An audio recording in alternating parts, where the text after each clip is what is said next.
Hi, my name is Dan Freedman. I'm a senior editor at Moment Magazine, and I'm proud to win the SPJ Award for magazine column for a story I did about falafel.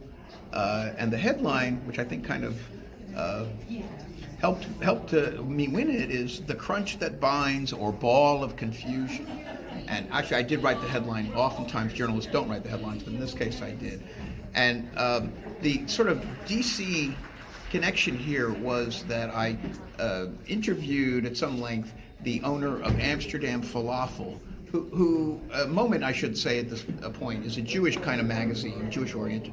The co-owner of Amsterdam Falafel is not Jewish, but she had this very compelling story about kind of the unity of falafel and how they named it Amsterdam Falafel because it wasn't either Palestinian or Israeli. It was just a sort of, it tastes great, it's a wonderful thing, and it doesn't really matter where it comes from or who had it first. And that was, I'm doing this a little bit backwards, that was another theme of the story, which is that there is some controversy over, is it an Israeli food, falafel, or is it a Palestinian food or Egyptian, or who invented it, who should deserve credit? And so in the end, my conclusion was it doesn't matter. If it tastes great, just go with it. And so what does it mean to you and to Moment Magazine to win this award? Oh, I think it means really a lot to us. Moment is really a magazine. I spent 32 years in the Hearst, Washington bureau. Great. I had so many great experiences, and I retired. And Moment kind of picked me up on waivers, you might say. And so I'm a senior editor there, and they've given me pretty free rein to write about the things I'm interested in. And they have a column, Talk of the Table, which is a food column. And I just one day suggested, well, what about falafel?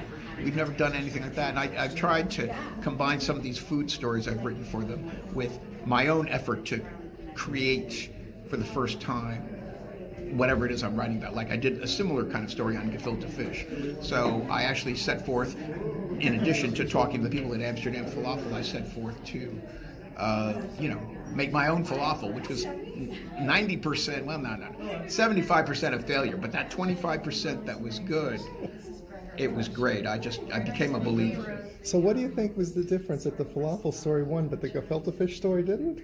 They didn't enter the gefilte fish story as far as I know. And the gefilte fish story had less to do with Washington. There was a nice Washington connection, I think.